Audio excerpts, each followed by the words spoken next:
I'm Michael Wench. I'm a journalist for Rock World magazine, and in the spring of 1993, I got the worst gig of my life, the bane of my existence.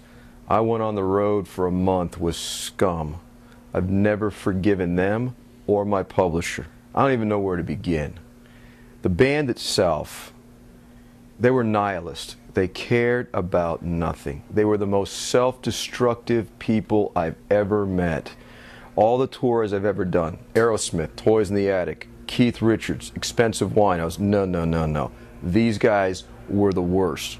Totally maniacal, absorbed, completely compulsive. But I'll tell you what, people enjoyed them. I can't explain it. I can't explain it. They couldn't play. I mean, Todd, are you kidding me? I tried to have a serious conversation with him about playing bass. I'm talking about Jack Cassidy of Hot Tuna, and he's looking at me, and he thinks I'm talking about Captain Kangaroo for all he knows. Now, Hart, the lead singer. Hart is Joey Ramone on steroids. I'll give him credit for that. But he had this weird obsession with Debbie Gibson. I don't know. I heard rumors of a sex tape. And maybe it's a coincidence that she changed her name to Deborah after that. I can't validate any of this, but the story is out there. You know, the musicianship was one thing. The road crew, let me tell you about the road crew. On my list of road crews, there's three great road crews. The Allman Brothers Band was the most loyal road crew I'd ever seen. The Grateful Dead was the most innovative road crew I've ever seen. But Scum's road crew were the most hardcore individuals of all time. Oh, my tight nut. They refused to stay in the hotel. They liked to sleep outside. They'd panhandle. And I'll tell you what, when we went on the road in April, it wasn't that bad because it was still a little bit cool. But by May, it had warmed up, and the smell from those guys, it was like a cattle car. And the sons of bitches, they're always looking for handouts. One of them gets my corporate American Express card, charges everything to Rock World. I got to explain to my publisher why we bought 20 copies of the Best of Christie Canyon. I have no idea what he's talking about. Bar tabs of $1,000. I mean, it was just unbelievable. Unbelievable what they would do. Yeah, a little bit. Yeah. You know, I'd been on the road with some really good bands, and so I was completely unprepared for what Scum was all about, or what Scum wasn't all about. They were all about the scene. Backstage was criminal. They didn't care about money. Money was to be spent, and spent in the most lewd and lascivious way you can imagine. There'd be a beer truck outside every venue on the loading dock, and the road crew would just spend hours. Now, they weren't loading in or loading out. They're just getting hammered. That's all that mattered to them. Sound check? What sound check? One or two guys would get up there, strum a little bit, and they'd call it a day. Half the time they couldn't hear what they were doing because the poor sound guy, he was a talented man, but he was a pain in the ass.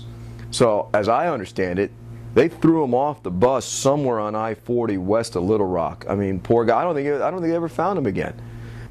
Lunatics. You know, show day was just a clusterfuck. I mean, I don't know how they got up on stage. I don't know how they played. The road crew was busy outside hustling women instead of attending to the gear. It is the most debauched thing I've ever seen. And of course, you know, strippers, drugs, you name it. Sex, drugs, and rock and roll took on a whole new meaning with Scum. Talking about the finances of Scum, Yamato, the merch guy, struck up a conversation with him one time, and I was noticing he's hawking shirts in the parking lot, not at the merch stand, in the parking lot. He's selling them for 40 bucks, and I noticed that half the money's going into one pocket, half the money's going into the other pocket. So I said, hey, Yamato, what's the deal, bro? Next thing I know, there's a knife at my throat. He says, you say a fucking word and I'll stab you. I said, cool, bro. You want to rip off your own band? No problem with me.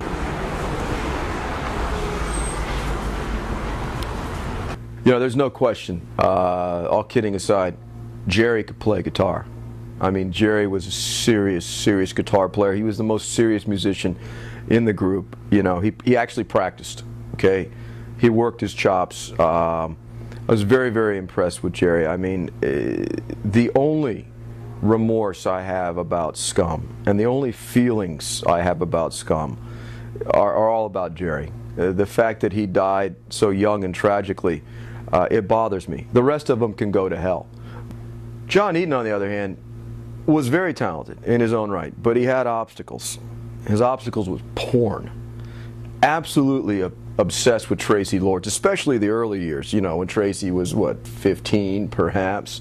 We'd get to the hotel, you'd never see him again until 2 minutes before showtime, because he's in there, he's got the best of Tracy Lords running continuously on a loop. I understand he proposed marriage to her at one point. Without question, Scum had the right tour manager, Stephen Martindale.